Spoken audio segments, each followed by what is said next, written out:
Good day everyone, my name is Trixie Dominguez from Beside English Trivia. And today I will be discussing about the literary analysis from the state of Delaware. And I will choose the novel from Toni Morrison entitled Beloved.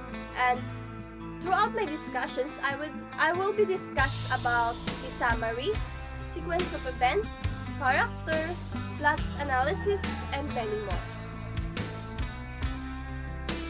Beloved is one of set of books in the state of Delaware.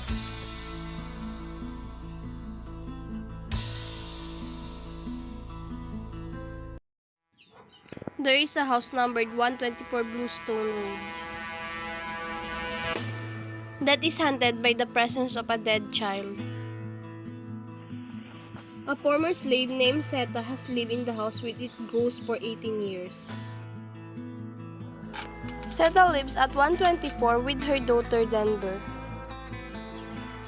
Her mother-in-law, Baby Sags, died 8 years previously after languishing for years with exhaustion and seeming overwhelming sadness. Paul D., a former slave who used to work on the same plantation called Sweet Home.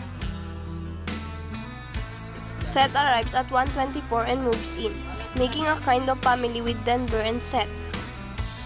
Denver is getting used to a new familiar arrangement. A strange woman appears at the house. She calls herself Beloved and says that she doesn't know who is she or where she is from. Beloved asks Seta many questions about her past and somehow seems to know about things only Seta knows. Such as about a pair of earrings Seta received as a gift from the wife of her former master. Denver loves saving Beloved around the house and eagerly tells her about the miracle of her own birth.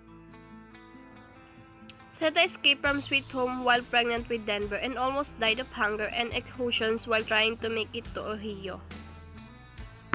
But a white woman named Amy Denver found Seta, cared for her, and helped her get Ohio River, where she gave birth to Denver. Seta named Denver after the kind white woman.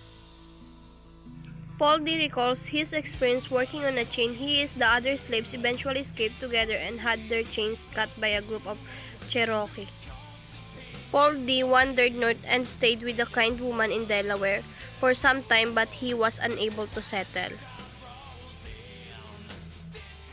He felt an urge to wander and did so for years before coming to 124. Through flashback, we learned that the school teacher came from 124 to take Seta and her children back to Kentucky. Rather than face ugly life again, Seta tried to kill her children and herself. In the end, she succeeded in killing only her toddlers, leading her proof with the hawks off. Her sons were wounded but survived, and Denver is unharmed. The school teacher left without them.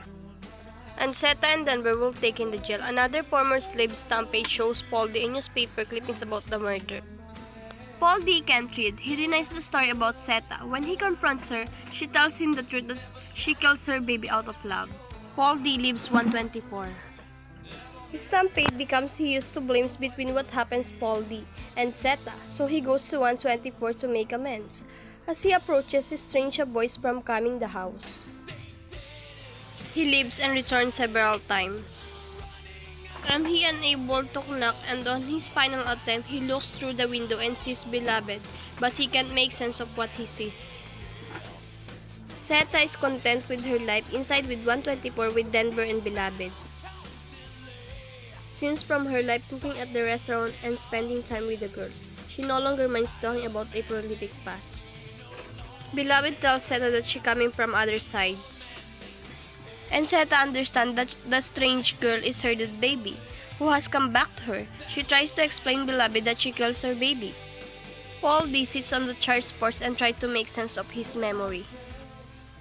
He thinks back to every step of escape plan and who wonders what went wrong.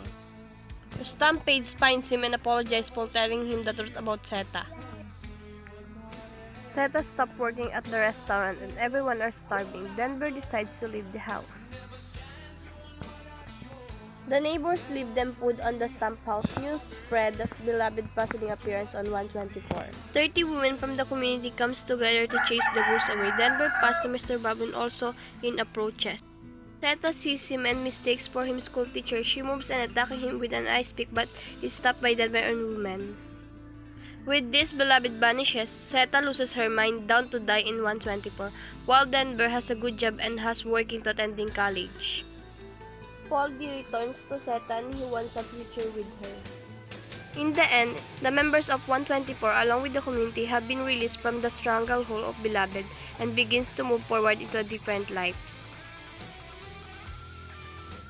Sequence of events. Number 1. Baby Sags, Holly's mother and Zeta's mother-in-law, is born a slave. Number 2. Zeta is born to Mom, the only name given to her mother. Holly is born to Baby Sags. Third, the Garners purchase Baby Sags and Holly to work at Sweet Home in Kentucky. Number 4, Zeta arrives at Sweet Home as a replacement for Baby Sags. And number 5, Mrs. Gardner hires a school teacher to run Sweet Home after the death of her husband.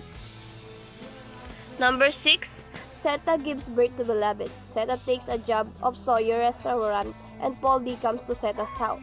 In Cincinnati, Beloved arrives at 124 Bluestone. Beloved seduces Paul D. Number 7, Paul D leaves Zeta when he learns she killed her child. And last is Zeta tries to stab Edwin Bodwin with an ice pick when he tries to take Denver from her. Beloved vanishes. Paul D is returned. Parts of plot. So this is the complication or exposition. And this is the climax or the parts of suspense. And last is the denouement or the resolutions. The next part is sense of place or setting. What does the setting look like, feel like, where is it, and when is it? So the setting is Bluestone Road 124 in Cincinnati, Ohio. It is a house where Zeta and her daughter Denver live there with the murdered baby or ghost baby. And it's look like a haunted house because of the murdered baby, and I feel sad because in this house where happened killing the innocent baby for the sake of preventing slavery, and it happens during 1873. Next is the character analysis. So in character analysis, we have protagonist, which is Zeta, antagonist, which is Beloved herself, melancholic, which is Paul D and Ella, choleric, which is Holly, static, which is Nan, dynamic, which is Denver, and the other supporting characters include first, Baby Sags, Stampede, school teacher, Lady Jones, Mr. and Mrs. Garner, Mr. and Miss Baldwin, Amy Denver, Paul A, Paul F, and Sikko. Conflict. So these are the following conflict. And of course, we have the kinds of plot. So for me, this kinds of plot is well organized. And the features of plot. In terms of catharsis, Zeta is obsessed with assuaging her guilt. Catastrophe. After learning that Zeta killed her daughter, he leaves the situation at 24 Bluestone worsen as Zeta loses her job. And then in Peripeteia, Zeta killed her daughter and she regrets for what she have done. Onomatopoeia is none, and other features of plot is oxymoron, slave, and superior. For the point of view, omniscient. And last is about significant human values and experience is self-love. That would be all. Thank you.